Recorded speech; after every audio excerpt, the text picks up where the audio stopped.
The Lantern in the Window. Willow Creek, Pennsylvania, autumn, 1909. Every evening, as the sun disappeared behind the golden hills of Willow Creek, one farmhouse was always different. While the rest of the village slowly went dark, a single lantern continued to glow in the front window of the Parker family home. The children often wondered why. "Why doesn't Grandpa ever blow out the lantern?" little Emma asked. Grandfather Samuel smiled, but never answered. "One day," he said, "you'll understand."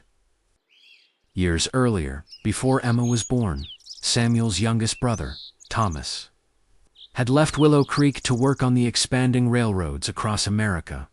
Before he climbed aboard the train, he hugged Samuel tightly. "I'll come home before the harvest," Thomas promised. Samuel lit a lantern in the farmhouse window that very night, so you'll always know where home is.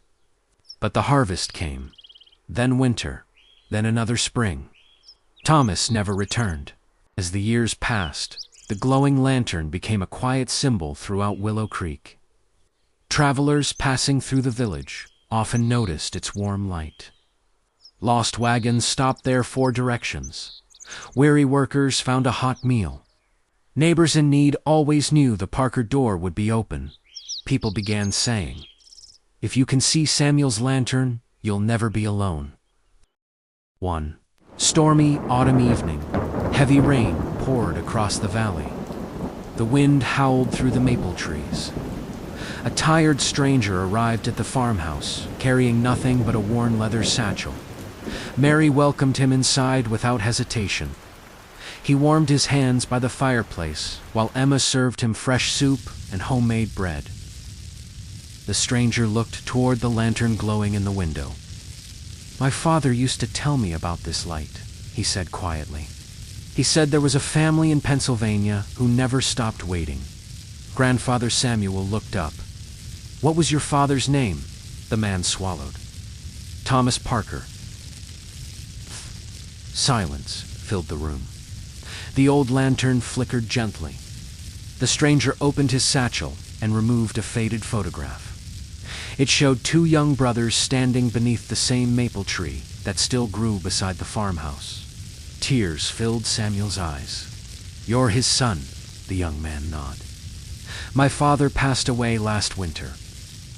He spoke about this house until his final days. He always wanted to return, but life carried him farther away than he ever imagined. Samuel embraced his nephew. Neither of them spoke. They didn't need to. Some reunions happen through memories instead of miles. The next morning, the entire village gathered beneath the old maple tree. The young travelers shared stories of Thomas's life, his family, and the kindness he had carried wherever he went. Samuel smiled through his tears. "My brother never found his way home, but because of this lantern, his family did." From that day forward, the lantern remained in the Parker window, not because someone was missing, but because everyone deserves to know there is always a place where they are welcome. And even today, if you walk through Willow Creek after sunset, you may still see a warm lantern glowing in a farmhouse window. A quiet reminder that hope always leaves the light on. Home isn't only the place you return to. It's the light that never stops waiting for you.